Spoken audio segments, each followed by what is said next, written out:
Hey guys, this is Antoine Rivers, the host of the Conviction Fiction. And I just wanted to just ask a couple of questions today because you know what the Conviction Fiction is about. But did you know that the United States has more people incarcerated than any other country in the world? Were you aware of that? I really get choked up when I hear that because I'm like, we're supposed to be the most progressive country in the world, but we have the most incarcerated individuals in the world. So that's what we're going to talk about today on the Conviction Fiction, because behind the cold, concrete walls of America's prison lies a hidden world, a world shaped by economic exploitation, systemic injustice. And on the Conviction Fiction today, we're going to delve into the dark underbelly of the prison industrial complex and explore the stories of those who have survived and thrived against the odds. In this episode, we'll examine the harsh realities of life behind bars, the profit driven motives that have people investing their life savings into prisons that fuel mass incarceration, and the devastating consequences for individuals, families, and communities. But amidst the story of darkness, there are also stories of resilience, determination, and triumph. At the end of this episode, we'll talk about three extraordinary individuals who are very much an inspiration to me, who defied the odds, breaking free from the chains of incarceration to build successful businesses, becoming entrepreneurs. So join us as we explore their journeys, learn about the challenges they faced, and discover the lessons they've learned along the way. So get ready, guys. Fasten your seatbelts because we are about to embark on a journey that's both harrowing and inspiring, because this is the Conviction Fiction. This is what we do, right? This is what we do. You guys already know what time it is when it comes to the Conviction Fiction. All right. All right. So today, just to start off, we talked about how the United States has more people incarcerated than any other country in the world. Now, that's a lot of countries in the world. We know that for sure. But the United States has more people incarcerated than anyone else.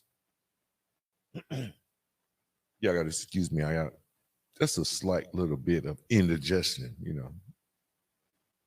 but the United States has the highest prison population rate in the world, with nearly 1.8 million prisoners locked up.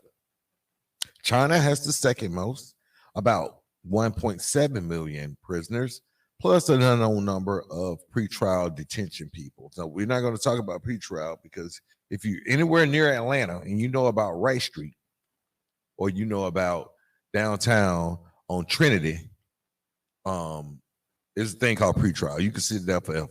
You can sit there forever, right? But this episode's main focus is to explore the complex relationship between the prison industrial complex, or PIC, and society. All right. Now we're talking about 1.8 million people that are incarcerated. Now let's put that in perspective. You're talking about 1.8 million individuals, whether male, female, transgender these days. I mean, you got a lot of people, 1.8 million people that probably are somewhat tied to someone else, either through family members, being a father, a mother, an uncle, someone that had a job, right? So you got 1.8 million people locked up. Now, the United States, not only do they have the highest prison population in the world, it's also disproportionate. And we all know this. Everyone knows that Black people make up at least 32% of the prison population. That's 32% in comparison to like Black people as a whole only make up about 13 to 14% of the total U.S. population. But they are winning. Black people are winning in the prison system. They are the majority there. Hispanics make up about 23%, and we have to take into consideration all of the ICE initiatives, especially with immigration being such a focal point of the upcoming elections in the United States and across the globe. Immigration is the thing. Okay. But nationwide, blacks are locked up at 5 times the rate of whites. But even more troubling than that is that in certain states, we're not talking about feds, we'll get into that later in the podcast, but in certain states, blacks are locked up 9 times the rate in those certain states. Now, if you have been, involved in this culture or involved in how America works with the politics and how crime and being tough on crime is a driving point for many politicians or anyone running for office, you will understand that Southern states tend to lock up people more or convict more people, especially of those who ones of color. And we're not trying to make it about race. It's not really about that. We're talking about the prison industrial complex. And later on, you will understand why those Southern states actually lock up at a higher rate than any other of the states in America. Right now, the percentage of nonviolent offenders, this is what is most troubling. And we're going to talk about Marcus Bullock. I want you to go ahead and bookmark that. Marcus Bullock, he was a nonviolent offender. However, he was sentenced to 8 years in prison. He was sentenced to 8 years in prison for a nonviolent crime, and he was able to successfully get out. But in the feds, 72% of the people locked up in the Fed are there because of nonviolent offenses. Now, extortion is one of those things that has like one of those gray areas, because you can extort someone and say, hey, look, I'm going to break your fingers if you don't pay, or if you don't, do what I want you to do. Or you have other types of extortion where you say, well, we're going to make it really rough for you financially by cutting off this contract or talking to these people so they won't deal with you or whatever if you don't comply with the rules that we have set forth. So extortion is one of those things. That's why most extortion cases have multiple cases attached to them. But it's 72% of the people in the Fed are locked up because of nonviolent offenses. And in the regular states, it's only 37%. So non-federal charges mostly involve having some type of violence or, aggravated assault or something attached to it. Okay. So crunching all these numbers, and that's why I brought it up for this particular episode about the prison industrial complex, is because the total disenfranchised population is over 4 million people. And when you think about 4 million people and you also consider the delegate count and voting and things like that, you're talking about 4 million votes that aren't being counted at all. They don't have a voice, but they have a voice here on the Conviction Fiction, and that's why we are here. Now, out of the 4 million votes, blacks make up about 1.4 million of those disenfranchised voters or those disenfranchised individuals that cannot vote anymore, that don't have any rights, any civil rights when it comes to making decisions about the people that are going to rule over them. I mean, but let's be honest, government they are ruling, they make the laws. If you break the laws, there are going to be some consequences, right? Jail, death penalty, fines. So Latinos make up about 500,000 of those votes. And we're going to get into how the Latino population, especially with immigration, one of the hottest topics here in 2024 in an election year, how that plays a part in the prison industrial complex. Now, I've thrown out some numbers. We talked about some numbers, and those numbers were pretty high. We were talking about 4 million disenfranchised people. We are talking about 9 times the rate of Black people when it comes to being locked up in certain states, and those are like really, they're horrible. However, the deeper social impact with having 1.4 million people away from their families. That's 1.4 million jobs that could be generated for these people because they need jobs. I mean, if they're locked up right now, of course, they don't need jobs. They probably have jobs within the system or whatnot, but jobs that actually pay. Jobs that actually pay. None of that is happening right now. None of that is happening.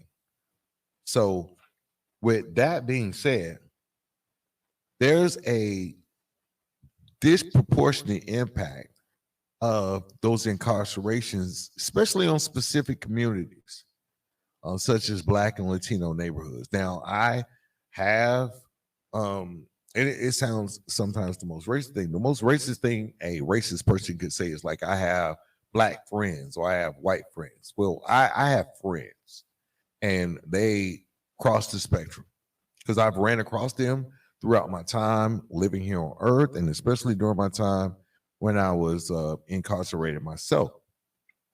But it all boils down to the prison industrial complex. The PIC, as I like to tell you, it's the PIC because there are major private prisons that are really having a major impact on the influence of lawmakers because of the amount of money that they generate. All right, talk about one. We'll talk about Core Civic. They were formerly CCA. I have some experience with CCA. I've been in a couple of CCA facilities in Louisiana, Alabama, Mississippi. So that company, they tried to rebrand themselves because they were formerly known as CCA, Correctional Corporation of America, but they changed the name of it. And the reason they changed the name because they were trying to make new gains in the prison contracts that they got by building and maintaining facilities that would be staffed and employed or guarded by government agencies. Right. So they were trying to get into that more fed type, more fed because they were already fed. Trust and believe they were in control of some federal contracts. However, they are now trying to get more, especially with the influx of immigrants that are trying to get to America that have to go through the path to citizenship because they don't just let them out. Right? You say you want to be an American citizen. Well, you need to make clearance before you move. So they set up these little camps. Excuse me. They set up these little camps in order to hold them and process them, whether it be 90 days, 180 days, however long it takes for them to clear, which also entails them being able to talk to other governments. Right. So it's like a global thing that's going on here. Now, CCA was founded in 1983, right at the beginning of the crack pandemic. I'm a little bit older. Many of you guys probably know, like during the 80s, crack was pushed into urban areas and people were doing all kinds of crazy shit. You know, it started a whole nother culture. It started a whole nother music scene, especially in the urban areas. So it was founded in 1983. Now, how did they know that there was going to be a need to put people in jail or have, extra facilities for jail in 1983? Now, granted, this is only 3 years after the election of Reagan.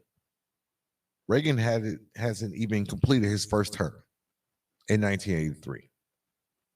And, if we go back in history, Reagan was like, the cocaine pushing, drug dealing, gun dealing president, right? And then he tell everybody that, I don't recall that. And people kind of bought it.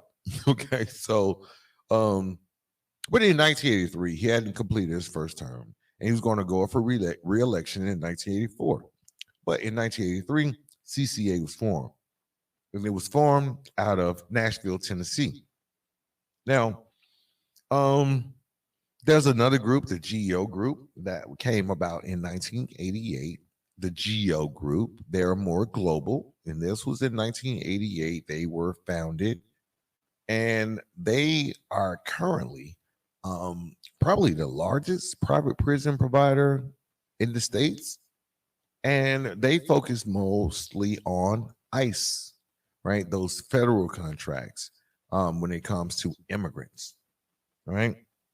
They were first known as Wackenhut Corporation, and now we're going to get into the financials of this stuff because that's what's important. Like I can tell you about these companies, and I really want you to use your deductive reasoning to understand, like, with this amount of money that is being handled, why would not it be a thing where this amount of money would not affect laws?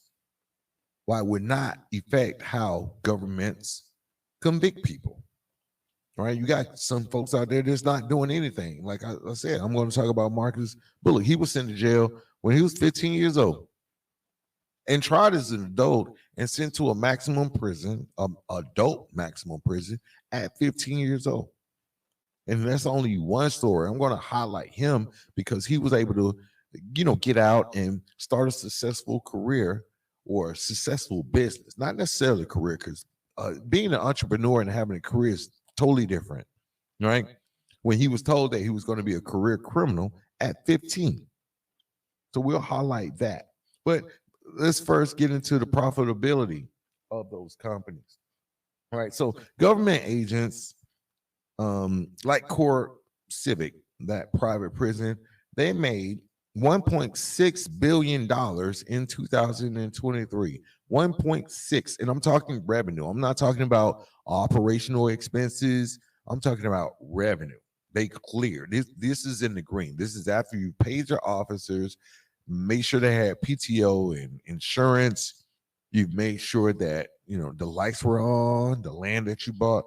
They cleared 1.6 billion in 2023, where in the GEO group, the more global one, and it may be because of immigration and the uptick of incarcerated individuals because of immigration, they made $2.4 billion. Now, CCA has been in business way, way longer than Core Civic, but they made almost double what Core Civic made, or CCA, as many of you guys may know them as. Now, let's break down those fees, because it was interesting, because I was looking at it, I was like, I know I was locked up. I was like reading the statistics. I said they were paying for me to live in a prison on average, about $150K a year. Now, here it is, 2024, and I know people that have been incarcerated and also got out to start successful businesses. Some of them did not make it as far as Marcus Bullock, the guy that we're going to highlight today, but others, they just started, I don't know, tow businesses, or they just started public speaking engagement type of deals where they were not making $150K to an average American. If you're single, or if you have a spouse that makes money, $150K is, it's a pretty penny, for real. I could live off, when I got out of prison in 2012, $150K would have looked good. But what I found out is, like, I was taken care of at the taxpayers' expense. They basically gave me 150,000 per year. Now, of course, the conditions were shitty. I can do things.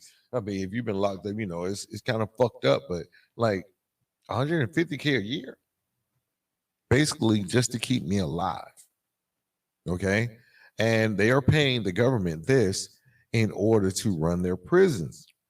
Now, Massachusetts, of course, in up north of Boston area, because first of all, it's the smallest state, one of the smallest states in the union. So the per inmate population is very small. So they get about 307K per year. 307K per year. So if you do 307K per year times 4 years, you've made or spent or invested in this inmate over $1 million.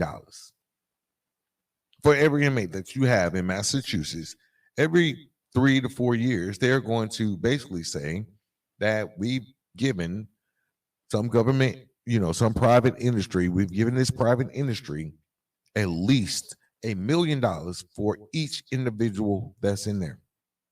Arkansas, one of the southern states that we were alluding to earlier, they have the lowest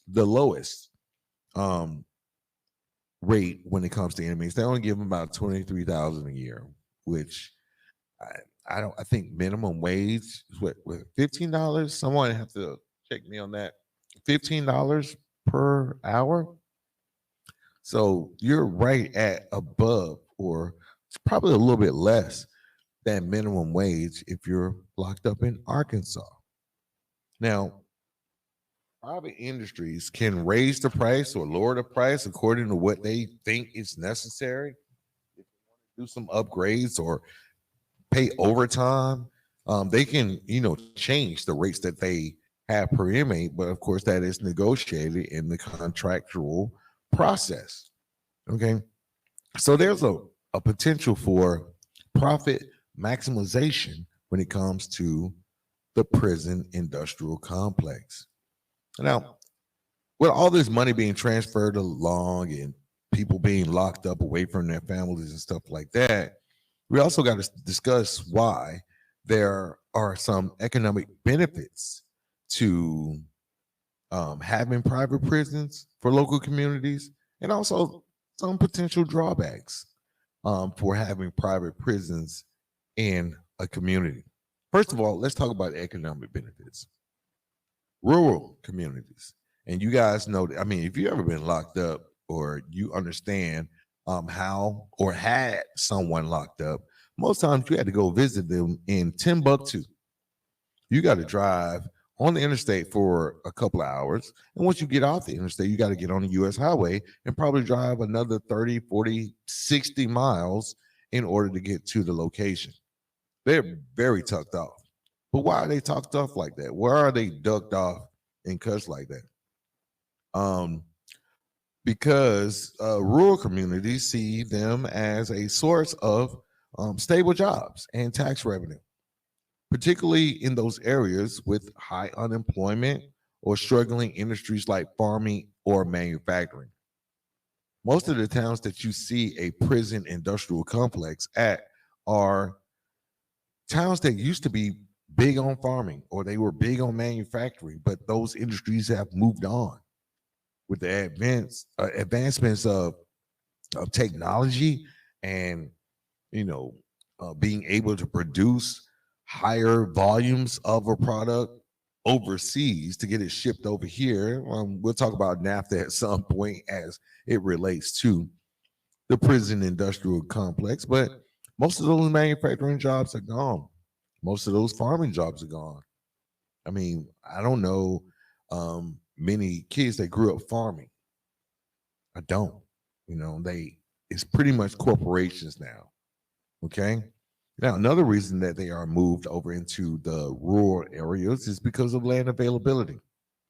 You have to have land in order to build a prison industrial complex. Of course, you have your local city jails or your county jails where they, build upwardly. They build them, tall, and, they just stack everybody in there in like a 12-foot building, a 12-story building. Sorry about that. 12 foot is not even a good sale, but a 12-story building 15 stories, depending on the city where you're at, and they just pack them all in there. But of course, there's isolation and a lot of danger in those closed environments when you have people that not only want to get out, but maybe in there for some serious crimes. Then there are also political considerations when it comes to rural locations as far as prison industrial complexes, because the local officials, those people that run those towns, may be more receptive to the idea of a prison due to those economic benefits. You're going to provide jobs for people. You're going to give those people money. And of course, if you're living in a rural area, you're going to want to spend your money. And spending your money like grocery stores, maybe a little strip mall. I'm not going to say a mall because they don't build malls, but they'll build a little strip mall. You might want to get your hair cut, or it promotes business because people now have money. Wherein before it wasn't even like that, right? And then you got to think about careers. These people end up putting their children through college, right? They may even start a little business on their own, a gas station, or something that they've always dreamed of, because now they have the money, when before they didn't, because nothing was happening in that rural area. And then, you just can't build a prison with the openness and, the security and all this stuff, and the danger that, it can inherently bring in an urban area. You cannot build a prison in downtown Atlanta. First of all, there ain't no space. That's first. There's no space in downtown Atlanta for no prisons. There are no places in New York for prisons. You have to go out on the outskirts, right? So some of the negative impacts, while they can provide short-term economic boost for a community, now you have all these people that didn't have jobs. They most of them went to high school together. They're cousins. It's basically families in these rural areas because they never left and they're there. There's an economic boost, but it can also have a negative long-term impact because there's no growth. Those correctional officers are officers that are raising their kids and putting them through school or whatever they're doing through the PIC, the prison industrial complex. They basically tell their kids, hey, look, the only way you're going to make it in this world if you go work for the prison, right? And the kids actually believe that, because before, dad was not taking them to Disney World. Dad was not having money to buy a brand new car. He's still driving granddaddy car or whatever. So there's a positive impact because it actually helps people, but there are long-term negative impacts where you're limiting the ability for generations to grow, to expand themselves, right? There becomes a dependency on a single industry because most of those rural towns don't have anything else going on but the prison. So they become prison towns, right? And it's also negative because, like, if you have been through, I don't know, St. Charles or something in Louisiana, or Leavenworth, Leavenworth is known as a prison city. It's known as that, right? And when those prisons are built in that small community, it can basically tear down the social and economic landscape, sometimes relegating to they have only prison related stuff that goes on, like prison related businesses. You wouldn't be surprised to see in a prison, unquote, prison town, a gun range. You got prisoners right there. What if one of them escapes? Let's start a gun range and we'll get money off people that fear that the prisoners might escape by teaching them how to shoot. All right. So it's a negative. It can be a negative effect, but there are a lot of positive effects, and that's why they keep popping up, all over the landscape of America. And then there's also the potential for corruption, because with these prisons, everyone knows each other. Everyone knows each other, and they don't want their homies or their homeboys to get screwed over just because they're working in a prison. Now, they may get a little greedy, and then that's when the introduction of contraband comes into play. Cell phones, drugs, more cell phones. What else can they smuggle in? Free world food. I mean, everybody likes a good meal besides what they serve. So yeah, it introduces that, and then in order to protect each other, they are put in positions wherein, do I trust you, right? Or let me in on it, right? So it puts a strain sometimes on the community as a whole. Also, that's some of the negative impacts. Um, but it doesn't take much to become a CEO in any one of the federal, local, or state government agencies. You basically a high school diploma, right? Basically a high school diploma, and you're in good health.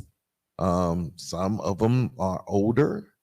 Some of the people that come in are older that worked in other industries. But I was locked up, and for me, I would see people that were older. I was like, dang, he old enough to be my dad and stuff. But then I saw others that were way younger than me, especially over time. And I'm like, how in the hell did I end up in a place wherein someone younger than me is actually telling me what time to go to bed, or telling me that I need to make up my bed and get up out of here, and yard call and all this old kind of stuff, or to handcuff me and beat me, right? Way younger than me. Like, with those younger guys, it's almost like busting a cherry. You have probably never been exposed to violence and stuff, but now you are in a position where if something goes wrong, you can be handcuffed. An inmate can be handcuffed, and some of the older guys say beat the shit out of them. Go on and bust your cherry. Go and get that shit out. Get some of that anger out of you. So those are the type of things that happen within the prison industrial complex, and it's a big money business. I mean, think about it. You're talking about 1.4 million or 1.8 million in the United States that are stripped of the weight of the means to make a vote. All right, they don't have any say so in that. But our show focuses on those positive stories that come from that. Because believe you me, the 1.8 million, they're not going to stay there forever. I did not say that the 1.8 million people that are locked up today are never going to get out. Most of them will get out. And so we need to continue to provide this platform to Conviction Fiction, and we are promoting those successful stories. Now, I'm not inviting anyone on. We don't have people on that are still in like criminal behavior or living a certain type of lifestyle. We want to hear those highlights because that's the way we don't hear about. You can go at any point and watch in any election season that this person was let out because of this person. And guess what they did when they got let out? They killed 5 more people, or they robbed this, or they maimed or brutalized this, or raped or this. So we don't want it. I mean, I'm not trying to promote, and that's what the conviction will never do. The Conviction Fiction will never promote foolishness.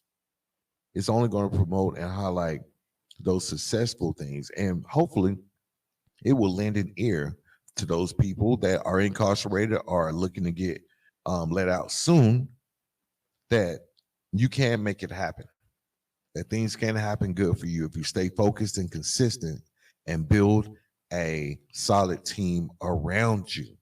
All right, so one of the people that I want to talk about today, and we hope to have him on the show at some point. He's probably busy opening up a new location somewhere, but I want to talk about Coss Marte.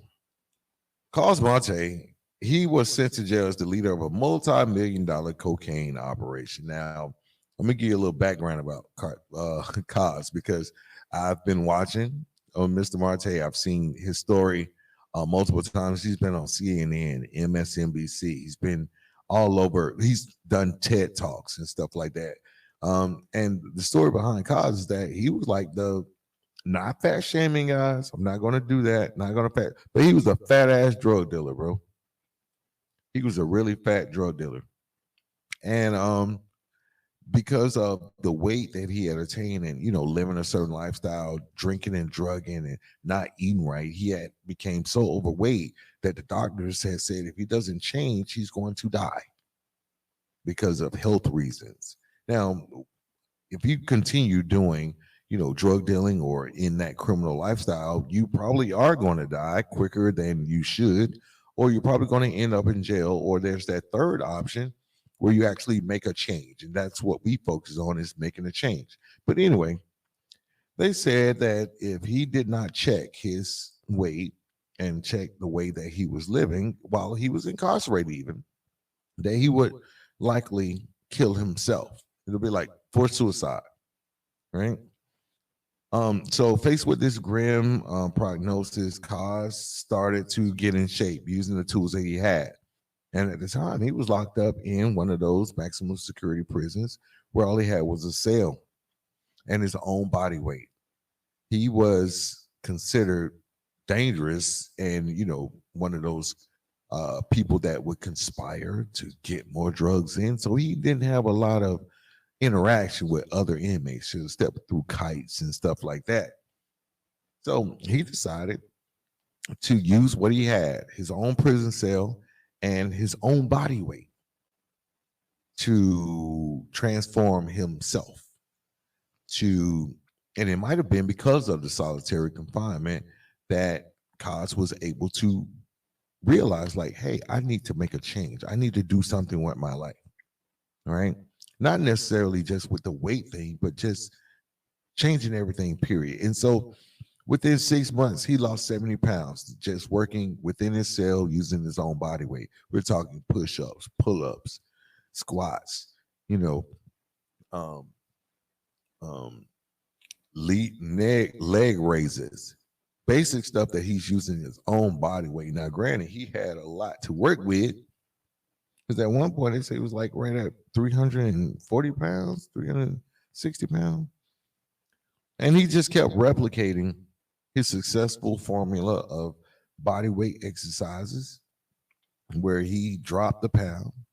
And eventually he got 20 other people that were in cells with him to do those same things. They would work out at night. I mean, this is like the real feel-good story of 2024 for me. Well, actually, I heard the story years back, but for many of you, you are just being introduced to it. So look it up, Coss Marte. And so what he did was he got released from prison finally, and he launched Con Body, a national chain that basically is like those same exercises that he was doing in the cell by himself. He teaches that. He teaches that. And more so than that, he goes above and beyond. And when people are released from incarceration, from these prison industrial camps, and I'm going to say prison industrial camps because I'm counting the government and the private industry, because they're both doing the same thing. They're working hand in hand to lock people up. All right. If you're convicted of a crime, I would never purport or never say that it's okay to commit crimes. But, you know, as a formerly incarcerated people, and for those listeners, they have never been incarcerated. Trust and believe, they're making money off of people that get convicted. So don't do it. Just try to stay in the realm of the law, right? And we have another story about another guy that we're going to talk about, Adam Stites, who actually got incarcerated because of breaking the law. But guess what? The law now is no longer, right? We'll get into that. But back over to Coss. He taught those fitness classes. Since the launch of his company, he got over 25,000 clients. And he also, with those 25,000 clients, he was supporting many of the folks that were coming home from prison.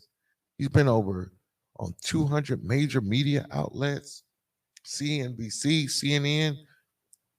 Excuse me. That's how I came across him. I came across him looking at a CNN episode, and he was there giving an interview. And he's kept that same focus that he had when he was working within that prison cell in order to serve over 25,000 clients when it came to physical fitness. You don't need weights. You don't need like this big gym or anything like that. He formulated his plan within a prison cell. Normally 8x8. If you're lucky, 10x10. You know, a cot and a little bathroom, a little toilet and a sink. That most times they are put together. Your sink and your toilet, the same thing. If for those that have been in there before, your sink and your toilet are the same thing. Like you can, right above your toilet is the sink. Right, probably using the same water. Hell, that's a whole nother conversation. But what we are doing on the conviction fiction is highlighting those types of stories. Here's another one. Because they're everywhere. Adam Stites, I did make mention of him a minute ago. Adam was convicted and sentenced to jail for selling weed. Now, it was a couple of, pounds and pounds of weed, but at either rate, he went to jail for that. And in the state that he went to jail, we're talking about Washington State, way West Coast. Those laws have changed. I don't know if any of you guys are on the West Coast or have been to the West Coast, but West Coast is cannabis friendly. I've been to Denver a couple of times. Went to Vegas. They have stores set up for this kind of stuff. And when Adam got out after serving about 10 years for distributing marijuana, he founded a company called Mirth Provisions, a company that specializes in cannabis-infused beverages. So he just put the weed in a drink, right? He had many run-ins with the law. He saw an opportunity once he got out. I mean, here's the thing. This is how I would feel. If I went to jail for weed, and then I got out, and now weed is legal, wouldn't it be okay for me to like be pissed off about that? I mean, y'all locked me up for something that is now legal, right? I might want to think reparations. I might want to say like y'all locked me up, but like the times have changed, and of course, everyone from the DA down to the local officials are going to say, now, just get over it. It was a different time. I think this is what they told Black people or people of color, and even women, because we're not a racially biased show. We're not even gender biased. But Black people, if you can recall, they could not vote. I can relate because I have parents, or I know individuals that are much older than me that lived through that whole civil rights type of thing. Even women, some of the matriarchs in my family, they could not vote, right? The women's suffrage movement and all that stuff. So as being empathetic, put myself in someone else's shoes. If I could not vote, but I'm supposed to abide by the laws of the people that are elected, that I had no inkling of contribution to their election, they don't understand my plight, really probably don't give a fuck about my plight, but they are ruling me, right? So now, laws passed and now I'm able to vote. Should I have reparations for the suffering and shit that I encountered when I was being ruled or given laws by people that didn't even know who I was? Right? That's the whole reparations movement. Maybe we'll talk about that in a later show, but like I said, we're racially neutral, gender neutral, I mean, we just come on here and we talk about those successes for people that have been incarcerated, but going back and using the analogies of past historical moments is critical in the teaching and the learning of a new way of thinking, right? Being able to overcome. Because right now, I think the incarcerated people are the new oppressed people of the world. I mean, yeah, you might have had it, even though you may have all kinds of reasons why you didn't enjoy your freedom. Maybe it was because of environment, maybe because you were abused, maybe because of this, that, and the other. And you had freedoms, but you didn't realize them, you threw them away. And now that you're back home, you realize those freedoms and stuff, right? You realize those freedoms. A lot of stuff that you didn't understand before you got into prison, you understand now. Like even with the prison industrial complex, what this episode is about, how they monetize and profit off of convictions. Even in the stock market, let's think about it. Even in the stock market, if the stock market goes down, there are players that bet that the stock market is going to go down and they profit off of that. Now, you're talking about the U.S. economy and you're predicting or betting like, oh, yeah, it's going to go down. It's going to go down. And you place the amount of money on it. And if it does go down that day or for that quarter, then you profit. And likewise, of course, if you think it's going to grow, you profit from that. But there are people that bet that you lose. And one of them is an industry called the prison industrial complex. Okay. So Adam, he started Mirth Provisions. Definitely check him out. Be sure that you check with your local laws, because if you're in a state like Alabama, you probably don't want to mess with Mirth Provisions because you probably, first of all, you probably can't get it sent there or bought there anyway. But places are coming around. Now, they do offer a range of products from sodas, teas, and elixirs that are cannabis based.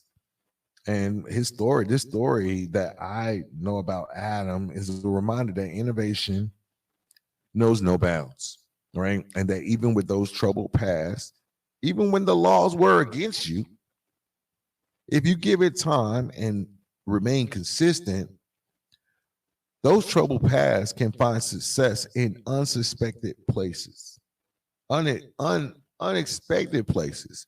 Who to say, if I spend 10 years for a drug charge, and when I get out, I'm making money off the drug that I was selling and making money off before. But now they're not going to lock me in jail. Now they're not going to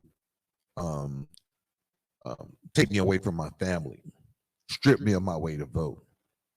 And one of the great things about Adam and many of the people that we talked about or going to talk about on today's show, they actually give back. And that being one of the focal points of our show today. So the last person that I wanted to talk about is going to be a guy by the name of Marcus Bullock. Now, this one is it kind of touches home because when I was incarcerated, I did see, I ran across, because I've been locked up a few times, but I ran across a guy or a couple of guys that were, they look like they were supposed to be there. Hell, I was like in my 20s and these motherfuckers had to have been like 14, 15. You know what I mean? And so in 1996, Marcus Bullock was 15 years old. And in Washington, D.C., he got convicted and sentenced to 8 years in a adult maximum security prison for carjacking. Now, there's no way that I would get on this podcast or anywhere else and say that carjacking is okay. Okay. Now, if you had to probably ask me that shit, like, I don't know, how old am I? Well, don't think about that, guys. Don't try to figure it out. But like years ago, if a motherfucker had told me like carjacking, let's do this, then I probably would have considered it, depending on the type of car, because I was in a different state of mind. Many of the young people that are out there today are in a different state of mind. right? Maybe, like I said, they didn't have, fathers in the home, or maybe they grew up in an environment that didn't foster obeying the law or working hard.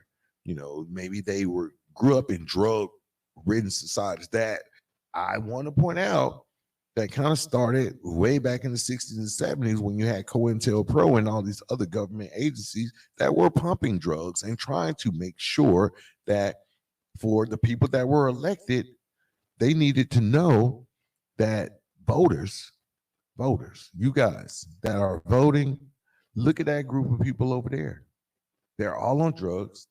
They don't have anything, and it's all because they don't work for it. Not telling the people that they had implanted drugs and informants and cricket officers and all that shit that make this the most unsuccessful. You cannot become successful if you are coming from this area. And it was all kind of government related. And I mean, it's out there now. I mean, there's no need of hiding it. Everyone knows about COINTELPRO. If you don't, you need to get aware of it. Just like you should become aware of the prison industrial complex, as they have moved or shifted those COINTELPRO type programs into other means, and it goes by laws. It goes by the law, right? It's the same principle. However, it's more accepted. And while accepted, why do you think, like, when you see political commercials on TV, they say we're going to be tough on crime? You think out of that $2.4 billion that GeoCorp actually made, that they're not endorsing someone? They're not making sure that they are going to make their profit? Because when you're talking about private industry, these companies are sold or traded on the stock market. So they have investors that believe in them, and those investors want a return on their profit. They want a return. So it has to be growth. And when you're talking about private prisons, the only way to sustain growth is to lock people up, to get more people locked up. Think about it. If you're an investor and you're investing in a private prison, your main commodity is people.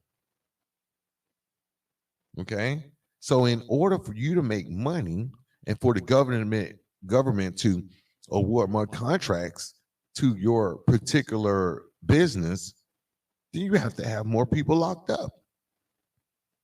So therein is where we are inundated with tough on crime. There's not, and they find those one or two stories that are totally outlandish, probably some one-offs and shit like that, because as a whole, crime in America has actually gone down, especially after the pandemic. Things started going down. And, honestly, these private investors or these private industrial complexes and their industry backers would like for crime to go up. Honestly, something to pay attention to. And we try to educate and make sure, especially those people that have been there, right? Don't get caught up in this whole recidivism game, right? That's the fiction of it.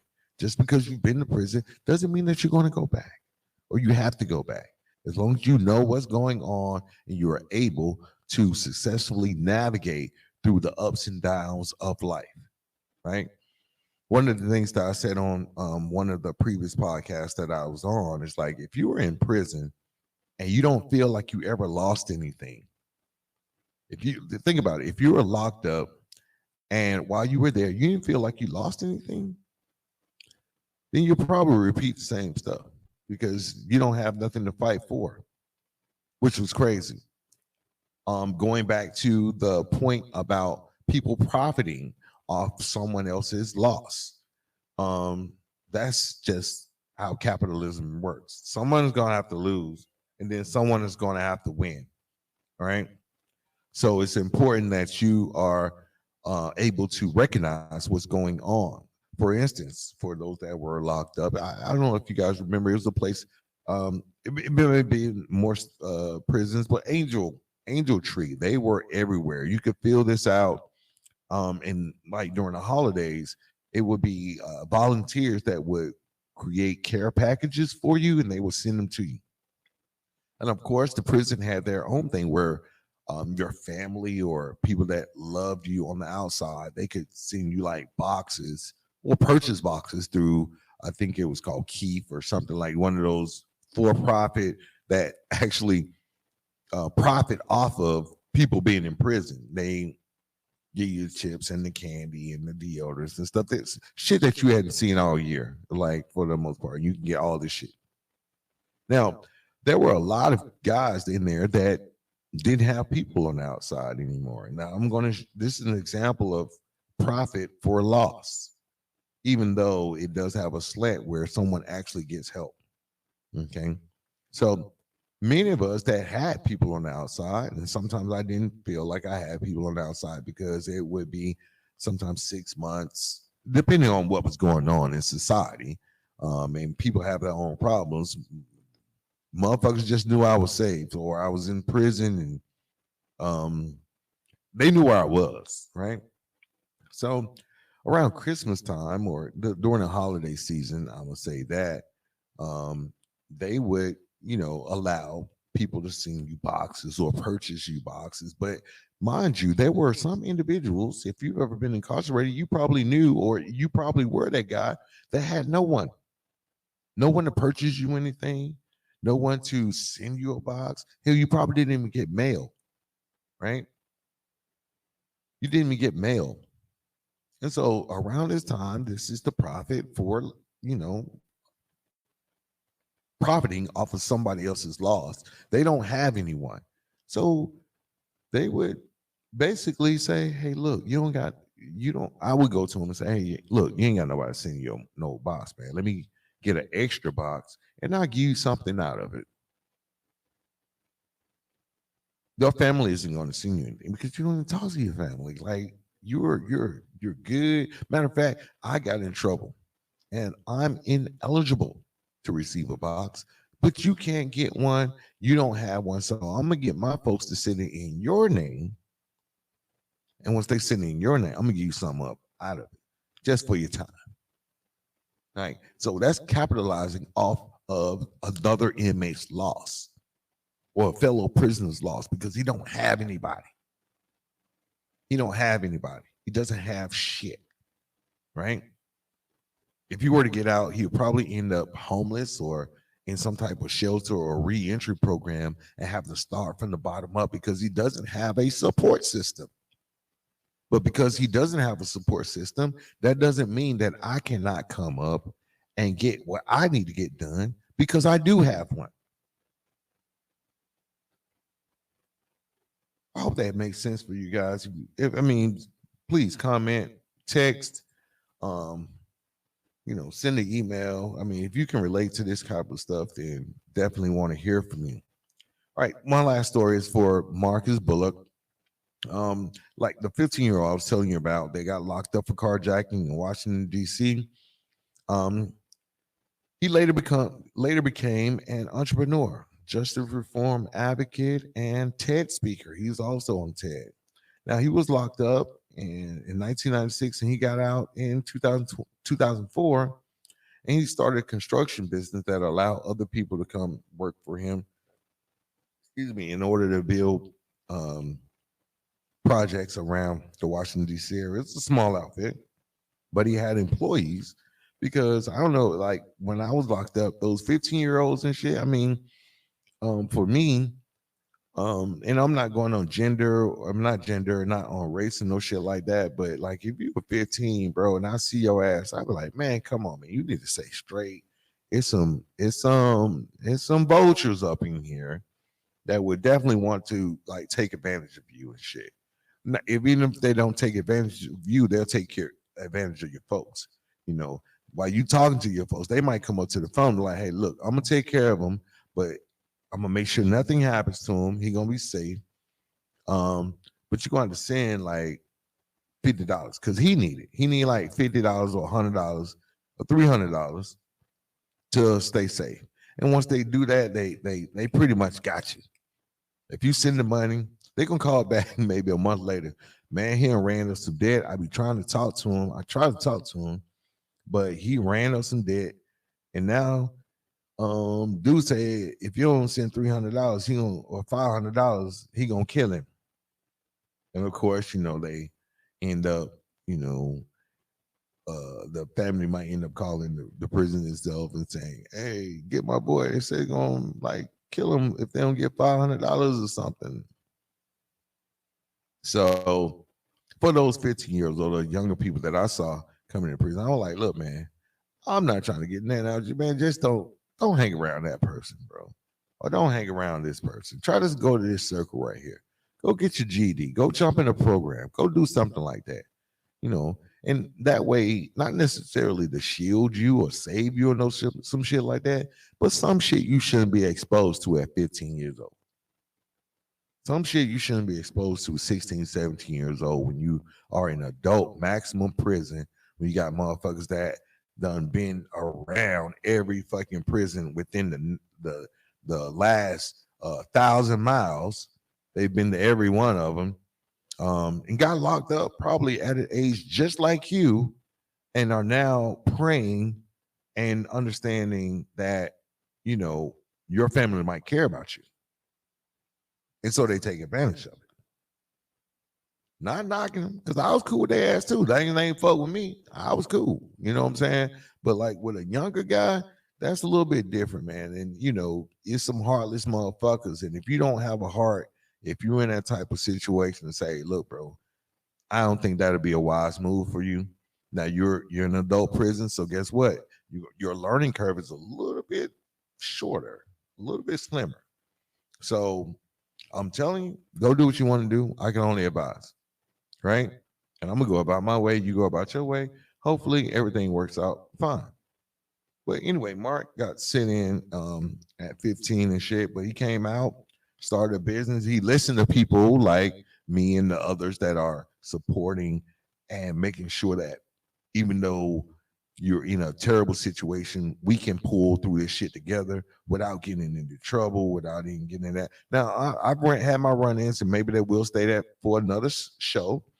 But for the most part, I was able to get out unscathed and also able to build a successful business, build a successful podcast, right? Build a life. You know what I mean? But at the heart of me, and it's only because of a mentor that I had while I was in, that I am able to want to share that story, because I have nightmares about potentially going back. That's like my biggest nightmare, like going back. Not so much as to like the environment and shit like that, but with everything that I've built, there's that fear that if I don't continue doing the right thing, or just by how nightmares work, everything goes fine, and then you're jammed for no reason at all. That's why I stay my ass at home. I don't be out there in the street. We'll get together virtually, shit, but I'm not out there like that. So that he grew his construction business, and Marcus ended up founding Flikshop, that you guys might have heard of. It's a software company that builds tools to help incarcerated people stay connected to their families and build community. So what Flikshop would do is basically a mobile app that families and nonprofit organizations, which is very important, nonprofit organizations pretty much lend that support to those people that don't have anyone. Places like Angel Tree. They constructed this app, and for that guy that has not received mail in fucking 10 years, he'll get a postcard. It'll basically say, "Keep your head up. We got your back if you need any assistance," or some shit like that. Just being able to reach out and send a personalized letter or postcard to those that are incarcerated. Now, people do pay for it. For those families, they do pay for it. Even the nonprofits pay for it. And Marcus Bullock was able to create this software. Now, think about this. I told you that he got locked up when he was 15. And that was it back in 1996. Back in 1996, they had dial-up modems, right? And I'm quite sure Marcus wasn't coding before he got locked up. I mean, what kind of code are carjacks? But that's neither here nor there. I have to get him on to figure out like how the fuck he got coded and how he developed the software. But I can just about bet that he was able to get out, jump into school, find out how to do that. And because of the experience that he had in prison and some of the people that he met, he was able to say, look, I can make a difference by creating this software and this app because people need to stay connected. People need to have an idea that someone has their support, that someone is supporting them, even though they are in probably the most detrimental stage in their life. The worst time in their life, they should have support, right? And so with these postcards, it gives an ounce of hope, right? That's one of the things that we want to talk about on Conviction Fiction also. It's the power of hope, because that's very important when you are in an incarcerated situation. If you're there, you need to have, and it hopes this actually help reduce recidivism. Those people that receive these postcards, most times, like, okay, there are people that can help me. And once they are out, they are able to seek individuals and organizations that are able to help them, even if they have no direct support in their transition to civil society. Now, Marcus went a little bit further than that, and he founded the Flikshop School of Business, which is a program that teaches returning citizens life skills and entrepreneurship via computer and software development.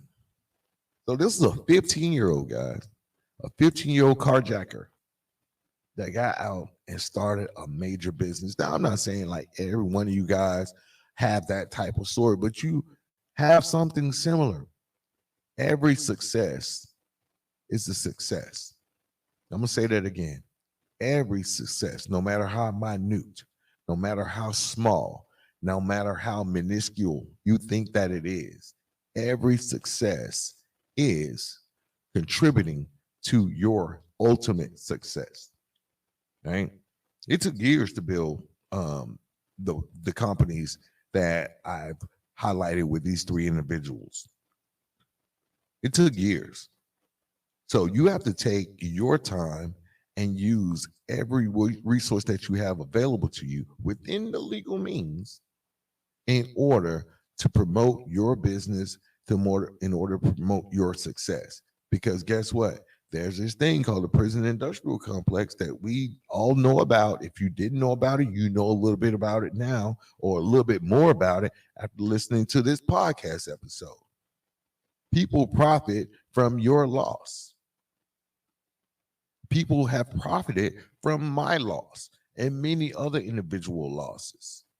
But what we are doing now is to build profitable businesses that actually help people.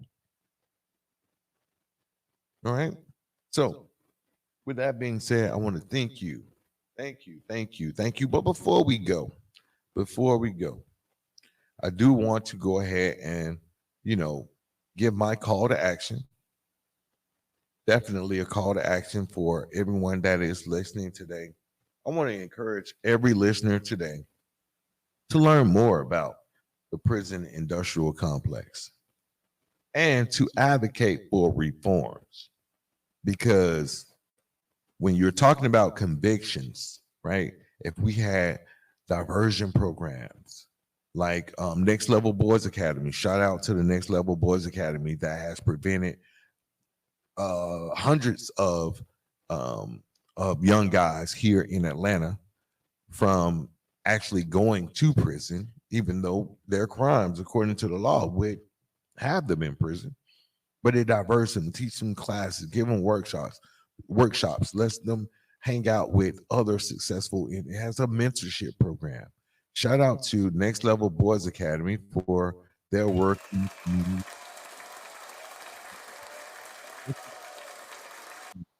I want you to go out and tell your local lawmakers, like, hey, just go sit in the courtroom. I mean, it's public, so you can just go sit in, and if someone's getting sentenced, just stand up and say, "Hey, look, is there something else that we can do for this person?" Especially the non-violent ones, and even the violent ones. Even the violent ones are basically just because of a negative reaction to something else. A negative reaction to something else, right? And if you are able to grab a young man or a young woman and let them know that there are alternative decisions that you could make that will have a positive impact on your life and not set you behind, then that's okay. That's okay. Make that positive decision. Hang around those types of people, right? Find this program, work within this program in order to get that result that you so desperately needs. Because if not, you're only adding to the numbers so that these private industrial complexes or these industries can make more money, where they're going to make stricter laws by influencing politicians, by donating. I mean, out of $1.6 billion across the whole United States, I mean, for a congressman or a judge or whatnot, $1 million would not even hurt a Geo Corp's bottom line. $1 million would not even hurt Core Civic, or formerly known as CCA. It wouldn't hurt that bottom line if they can just dole that $1 million out to across the country, especially in those densely populated areas, or especially urban areas, right? Especially urban areas, right? So just wanted to put that on your mind, man. I want to thank you guys for joining the Conviction Fiction, and I look forward to next week. And we will dive deeper into, oh, excuse me, guys, I gotta go take something for this. We're going to dive deeper into how the fiction of what a conviction can do, right? We're going to dive into it, like how it can change the thoughts and the processes and even create the laws that we have to abide by. I want to thank you again. My name is Antoine Rivers. See you next week.